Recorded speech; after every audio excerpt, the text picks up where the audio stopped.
kami akan mendiskusikan dan memberikan penjelasan mengenai review question pada 9.6 yang dijawab oleh Nurhaliza Fitri. Oke, baik. Pertanyaannya, mengapa utang biasanya merupakan sumber pendanaan yang paling murah? Jadi jawabannya, Jadi ada dua alasan utamanya. Utang biasanya bentuk pembiayaan paling murah yang tersedia bagi perusahaan. Pertama, utang kurang berisiko dibandingkan preferen atau biasa. Itu membuat utang menjadi bentuk pembiayaan berbiaya rendah karena investor menerima pengembalian obligasi yang lebih rendah daripada saham. Kedua, perusahaan menikmati manfaat pajak dari menerbitkan utang yang tidak diterimanya ketika menggunakan modal ekuitas. baik. Untuk pertanyaan selanjutnya, yang kedua yaitu bagaimana biaya utang sebelum pasok dikonversi menjadi biaya setelah pajak? Baik, jawabannya itu biaya utang setelah pajak dihitung dengan rumus biaya utang setelah pajak sama dengan biaya utang sebelum pajak kali 1 kali tingkat pajak.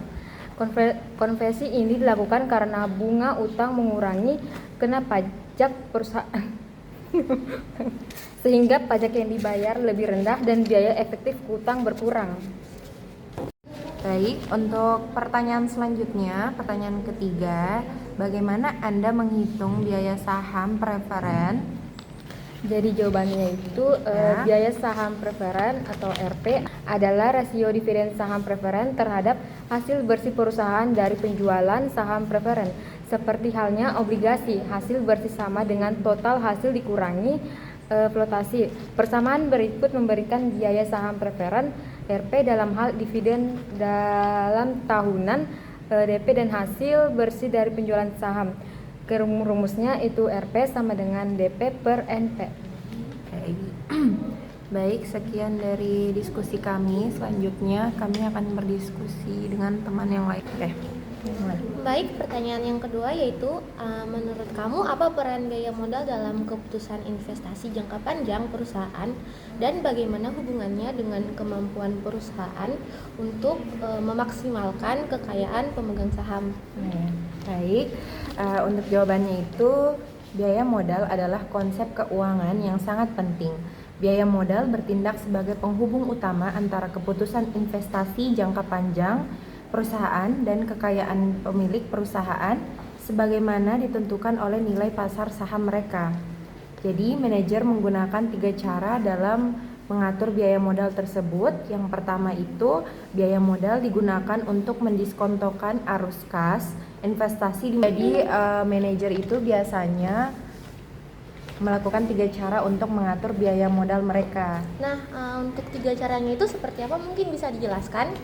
Baik, yang pertama itu biaya modal digunakan untuk mendiskontokan arus kas investasi di masa depan untuk memutuskan apakah investasi tersebut layak dilakukan.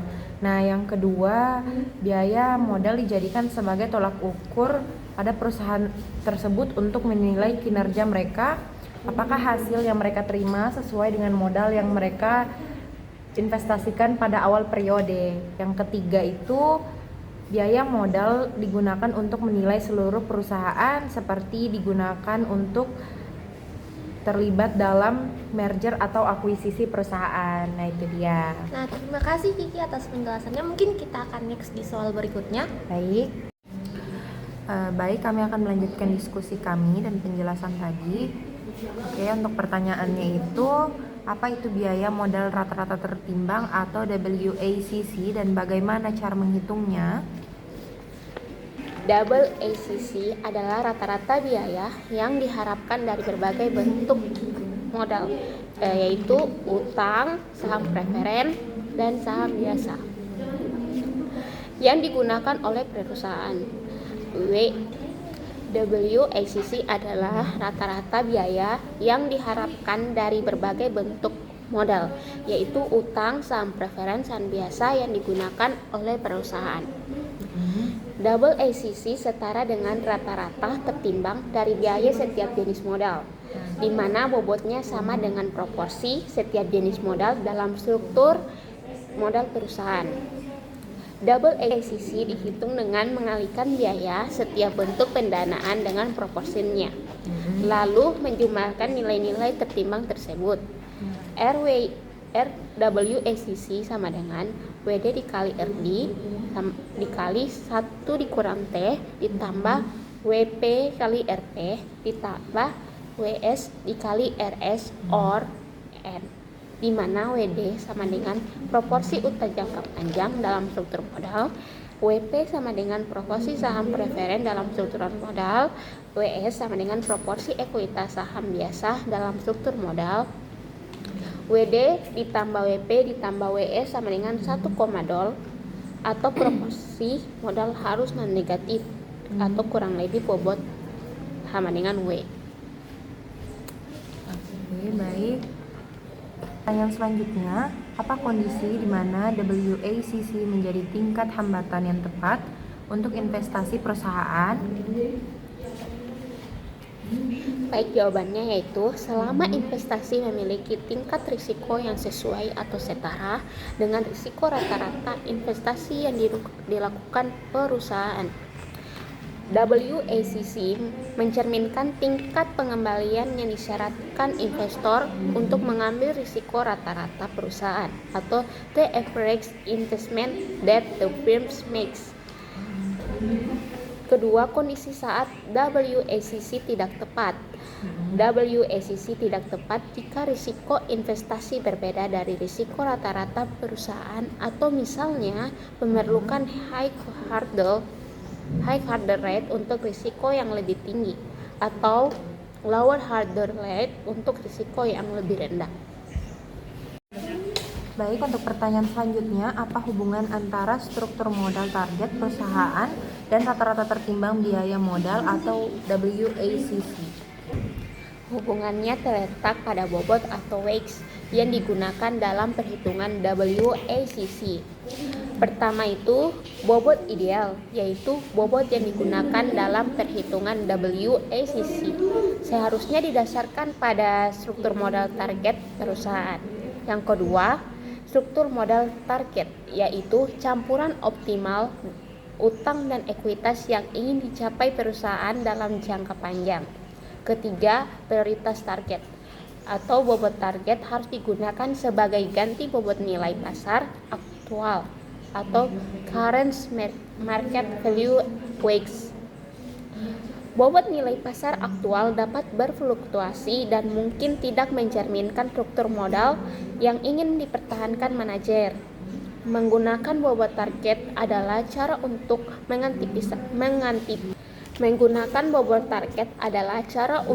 mengantisipasi struktur modal di masa depan saat manajer mengambil tindakan untuk mencapai target. Baik, saya akan bertanya untuk pertanyaan selanjutnya. Pertanyaannya yaitu, apa saja sumber-sumber modal jangka panjang yang tersedia bagi perusahaan? Ya. Oke, baik, untuk jawabannya itu sumber modal jangka panjang adalah pembiayaan yang diperlukan untuk mendukung investasi suatu perusahaan. Nah, jadi terbagi strukturnya. Jadi yang pertama itu ada utang jangka lancar dan utang jangka panjang yang berada di pasiva di sebelah kanan pada posisi neraca saldo. Yang kedua itu ada modal sah. Yang kedua itu ada saham preferen, saham biasa, dan laba ditahan yang berada di aktiva di sebelah kiri pada posisi laporan neraca saldo. Jadi, tapi tidak semua perusahaan menggunakan, karena jumlah perusahaan yang menerbitkan saham preferen relatif kecil.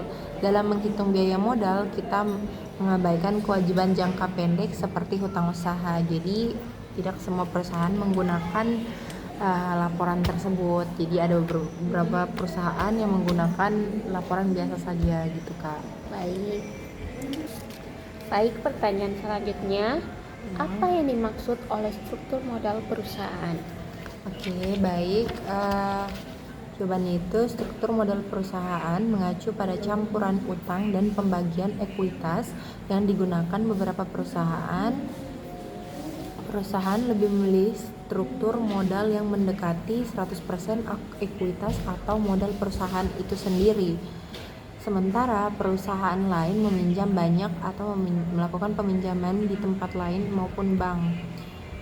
Manajer harus mempertimbangkan biaya kedua bentuk modal ketika mereka membuat keputusan investasi, karena arus kas yang dihasilkan oleh investasi harus cukup untuk memenuhi harapan kedua jenis utang dan ekuitas investor atau pemegang saham tersebut. Oke. Baik, saya akan berdiskusi lagi dan menanyakan pertanyaan kepada teman saya. Pertanyaannya yaitu mengapa biaya pembiayaan proyek dengan laba ditahan lebih rendah daripada biaya pembiayaan dengan penerbitan baru saham biasa? Karena laba, baik jawabannya yaitu karena laba ditahan tidak dikenakan biaya emisi tambahan atau incremental protection cost. Baik jawabannya yaitu karena laba ditahan tidak dikenakan biaya emisi tambahan atau incremental protection cost. Jadi pertama yaitu laba ditahan atau RR, yaitu biaya ini hanya mencerminkan biaya kesempatan atau opportunity cost, yaitu tingkat pengembalian yang diminta pemegang saham seandainya laba itu dibagikan sebagai dividen. Perusahaan menggunakan dana yang sudah dimiliki sehingga menghindari biaya tambahan atau additional cost yang terkait penerbitan ekuitas baru.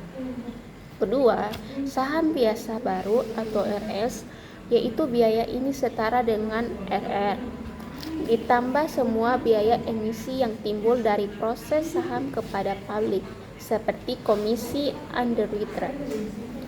Dengan menahan laba, perusahaan mengumpulkan modal ekuitas tanpa mengeluarkan biaya emisi. Oleh karena itu, RR selalu lebih rendah dari RS. Baik, saya akan bertanya. Untuk pertanyaan selanjutnya, apa perbedaan antara model penilaian pertumbuhan konstan dan metode model penetapan harga aset modal untuk mencari biaya saham biasa? Baik, jawabannya.